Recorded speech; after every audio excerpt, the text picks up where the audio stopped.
pessoal, seja bem-vindo ao primeiro vídeo da série Fé e Performance. Mas antes de iniciar o tema, eu vou fazer aquele apelo de sempre. Se você gostar do vídeo, não esquece de deixar o seu like, de comentar, de compartilhar. Se não for inscrito no canal, por favor se inscreva, ative as notificações para não perder nenhum episódio dessa série. Talvez você pergunte, mas o que é performance afinal? Performance vem do inglês, significa realização, execução, feito, desempenho.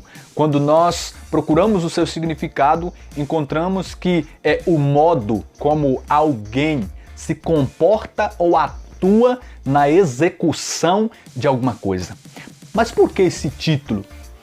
Nós precisamos entender que no âmbito da fé, há um Deus que age, que faz, que acontece, que trabalha. Mas ao mesmo tempo nós precisamos crer, entender e assumir que nós também precisamos agir, trabalhar, executar. Então, se eu fosse resumir essa série numa frase, essa frase seria a cooperação do homem com Deus. Sim, cooperação. Cooperação significa uma ação conjunta para chegar a uma finalidade única, para chegar a um objetivo comum. E o apóstolo Paulo escreve em 1 Coríntios capítulo 3, versículo 9, que nós somos os operários com Deus, nós somos os trabalhadores com Deus. Então deve haver essa interação entre Deus e o homem, entre o homem e Deus. Deve haver essa cooperação mútua. Mas antes de tudo, nós precisamos eliminar os extremos. Que extremos? De um lado, existem aqueles que querem apenas depender de Deus inteiramente, sem fazer nada. Esperam totalmente que Deus faça a parte dele sem agir de maneira alguma. São aqueles cumpridores do ditado que diz: esperam o milagre cair do céu. E do outro lado nós temos um outro extremo.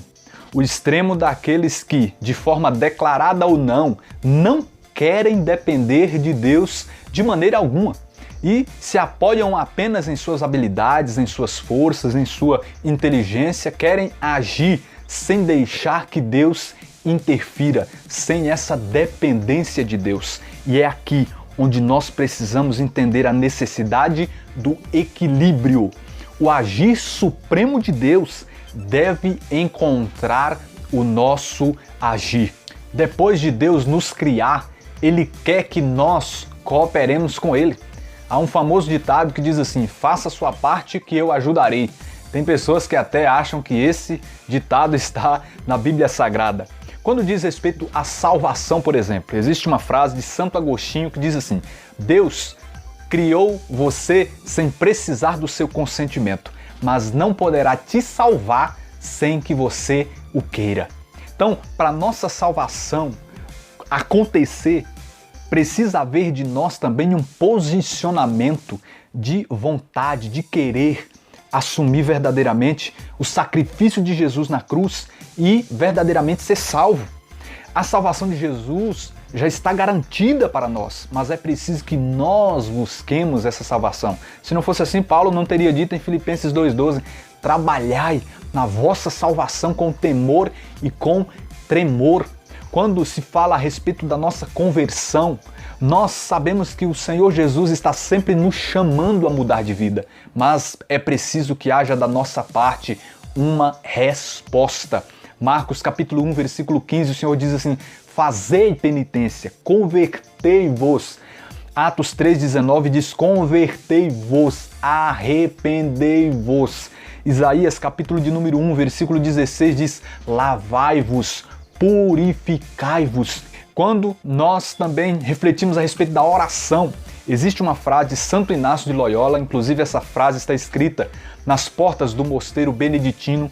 Essa frase diz assim: ore como se tudo dependesse de Deus, mas trabalhe como se tudo dependesse de você. Muita gente fica apenas esperando em Deus, fica apenas orando, mas ela mesma não faz a sua parte, ela mesma não caminha, não anda. Então é necessário que haja uma ação da nossa parte. A respeito da vontade de Deus na nossa vida, por exemplo, nós queremos que essa vontade perfeita, agradável e maravilhosa e boa se cumpra na nossa vida, mas o que nós temos feito para que essa vontade, esse plano de Deus se concretize em nossa vida?